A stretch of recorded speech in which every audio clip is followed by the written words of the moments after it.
All right, the leaders of South Korea and the United States recently met in Washington for their official summit, and the conversation quickly turned to one of the most difficult issues in global politics: North Korea. U.S. President Donald Trump told reporters that he's willing to meet North Korean leader Kim Jong-un again before the end of this year, signaling a possible revival of the kind of high-profile diplomacy that once dominated headlines.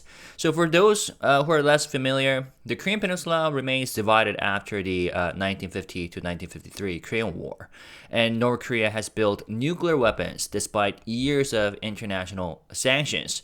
Now, Donald Trump broke precedent back in 2018 by meeting Kim Jong-un directly, and they held three summits that grabbed worldwide attention but ultimately stalled without a final agreement. And since then, dialogue has gone silent and tensions have crept back.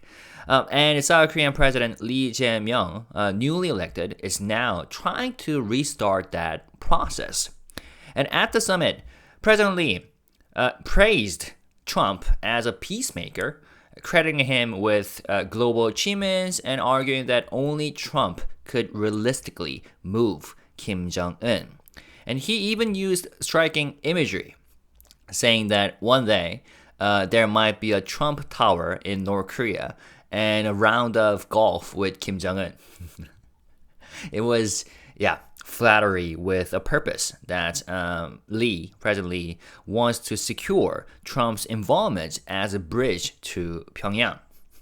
And Trump leaned right into it, reminding everyone of his very good relationship with Kim Jong-un, and contrasting Lee Jae-myung's proactive stance with what he described as weaker efforts by past Korean leaders. And he went further, saying that Kim did not respect former President Biden, and did not want to meet him, casting himself as the only American leader that Kim Jong-un will take seriously. Now, the exchange was full of dramatic lines. Lee Jae-myung told Trump, "If you become the peacemaker, I will assist you by becoming the pacemaker." It was a carefully chosen metaphor, suggesting that while Lee Jae-myung can set the rhythm, Trump is the one who can cross the finish line. Trump, for his part, agreed that together they could do big progress with North Korea, and he added that North Korea has a country of great potential, echoing the optimistic tone that he often struck during his earlier summits with Kim. But beyond the smiles and grand words, real question remain. Will Kim Jong-un actually agree to another summit with Trump? Meanwhile, President Lee Jae-myung has laid out his own plan for addressing North Korea's nuclear programs, which is a three-stage roadmap of freezing, reducing, and eventually dismantling the weapons program. For Lee Jae-myung, winning Trump's backing was a central goal of the summit, as U.S. support is critical to any progress on denuclearization. Now, the question is, can Lee's roadmap, the freezing, reducing, and eventually dismantling North Korea's nuclear arsenal, gain traction in a world where previous denuclearization talks have failed? But the meeting was not only about North Korea. Both leaders spotlighted economic cooperation, especially in shipbuilding. So Trump announced that the United States wants to get back into the shipbuilding business and suggested that South Korea, who's already a global leader in this field, could play a key role. And a major deal was unveiled.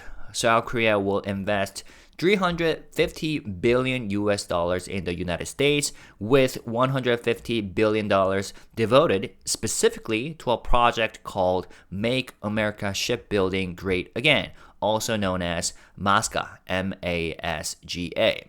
Now, trade and defense also surfaced in the talks. Trump praised South Korea as a big purchaser of U.S. military equipment, and even floated the unusual idea of the United States obtaining ownership rather than a lease of the land where one of its largest bases in Korea is located. And such a proposal would likely spark complex negotiations over sovereignty and cost sharing. So we'll see how that goes. Now, the summit came against an uneasy backdrop.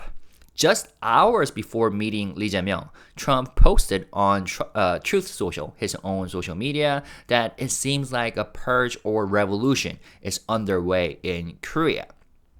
He said, "What is going on in South Korea? Seems like a purge or revolution. We can't have that and do business there. I am seeing the new president today at the White House. Thank you for your attention to this matter."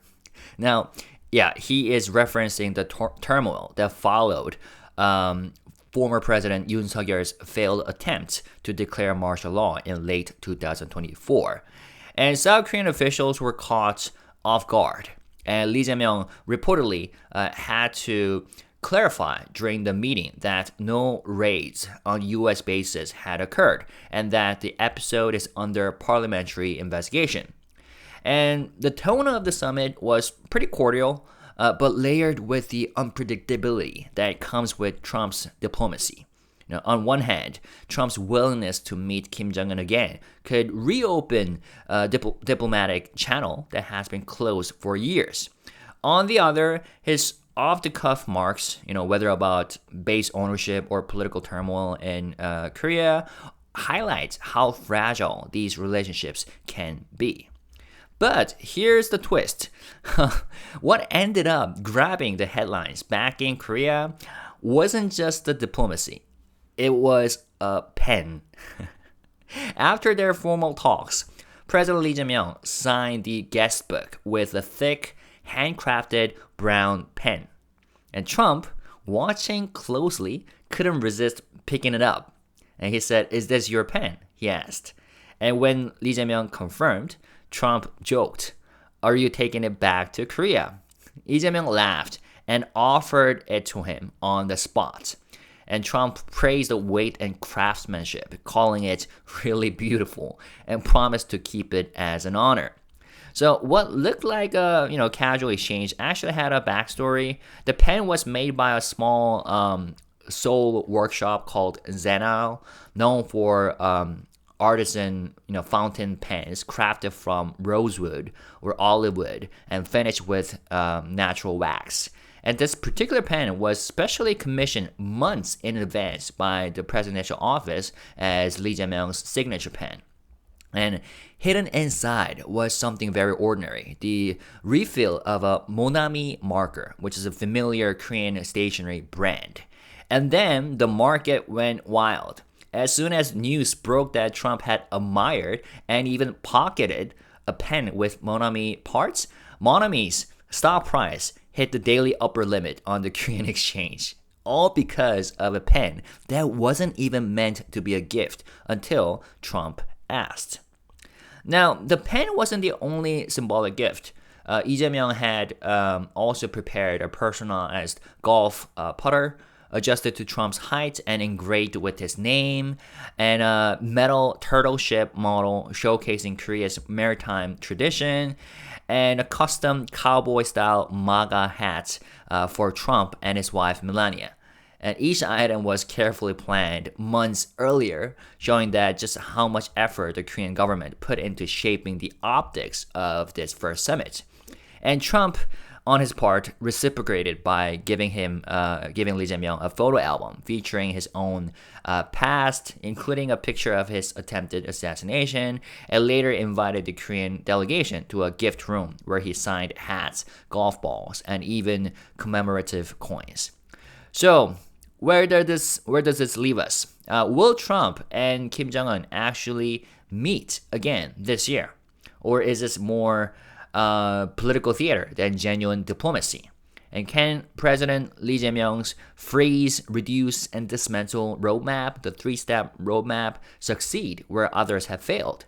And do these carefully staged symbolic moments, like a pen, a putter, a hat, really shape the course of diplomacy, or do they simply distract from the harder questions of peace and security?